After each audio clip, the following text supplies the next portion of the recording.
Welcome back to Strawberry Inc.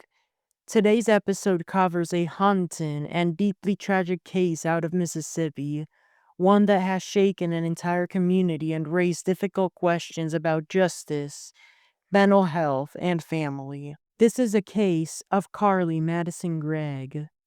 On a quiet March day in 2024, emergency dispatchers in Brandon, Mississippi received a chilling call. When authorities arrived at the home, they found Ashley Smylie, Carly's mother, dead at the scene from a gunshot wound. She was only 45 years old.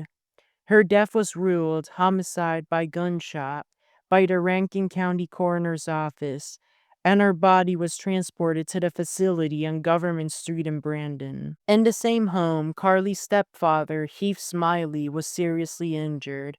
He was rushed to the Merritt Health Hospital, where he remained for weeks before being released. His survival would later prove critical to the prosecution's case. Shortly after the shooting, Carly was found wandering the neighborhood of the home and was arrested by deputies. She was taken to the Rankin County Sheriff's Office headquarters for questioning, then formally booked into the Rankin County Jail. Carly made her first court appearance before Judge David Morrow, who ordered her to be held in custody pending further proceedings. District Attorney Booba Bramlett announced that he would present the case to a grand jury. The grand jury returned an indictment charging Carly with 3 felonies: first-degree murder, attempted murder, and evidence tampering. Bramlett unsealed the indictment and vowed to prosecute her to the fullest extent of the law. Carly retained 2 private attorneys, Bridget Todd and Kevin Camp, who would represent her throughout the proceedings. At her arraignment before Judge Dewey Arthur, Carly entered a not guilty plea to all charges. The judge set her bond to $1 million, citing public safety and flight risk. That meant Carly would remain behind bars to await trial. A visitation and celebration of life for Ashley Smylie was held on Thursday, March 28th, at the Pine Lake Baptist Church in Brandon. She was later cremated by Ott and Lee Funeral Home, remembered by friends and family as a kind-hearted mother, a devoted wife, and a woman who touched many lives. When her trial began on September 16, 2024, Carly changed her plea to not guilty by reason of insanity, citing a history of mental health issues and a recent change in psychiatric medication.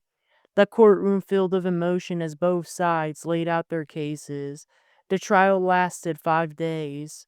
A jury of 12 members and 4 alternates heard evidence, including testimony from Carly's stepfather, forensic experts, and psychologists. On September 20th, 2024, the jury returned a verdict: guilty on all counts: first-degree murder, attempted murder, and evidence tampering.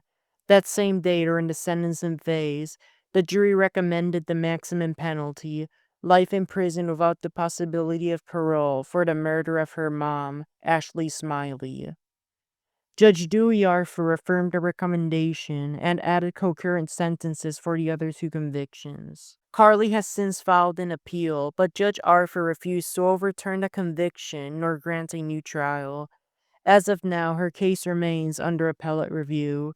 She is currently serving her sentence at the Central Mississippi Correctional Facility in Pearl, where she is expected to remain for the rest of her life. This story is devastating in every direction: a family destroyed, a community shaken, and a young girl now spending the rest of her life behind bars. We'll continue to monitor the appeals process and provide updates as they unfold. One thing I would like to point out is the motive. It looks like this was a dysfunctional family, and that Carly was upset because she started off as this blonde girl with hair past her shoulder. Then she asked her mom if she could chop it all off into another length that's shorter, like below her chin, and if she could put brown dye in her hair to no longer be blonde. Her mom worried and said, "You're not becoming a boy, are you?"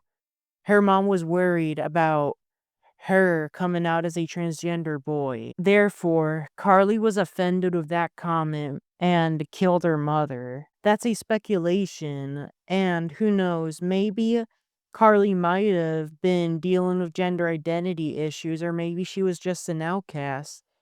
Because being a blonde girl, that's difficult. If you have dark hair, if you started off blonde and your hair darkened, I could tell you, bleaching is very difficult. You never know if you're actually gonna get that blonde. Anyways, until next time, stay safe, stay thoughtful, and thank you for listening to Strawberry Ink. Have a good rest of your day.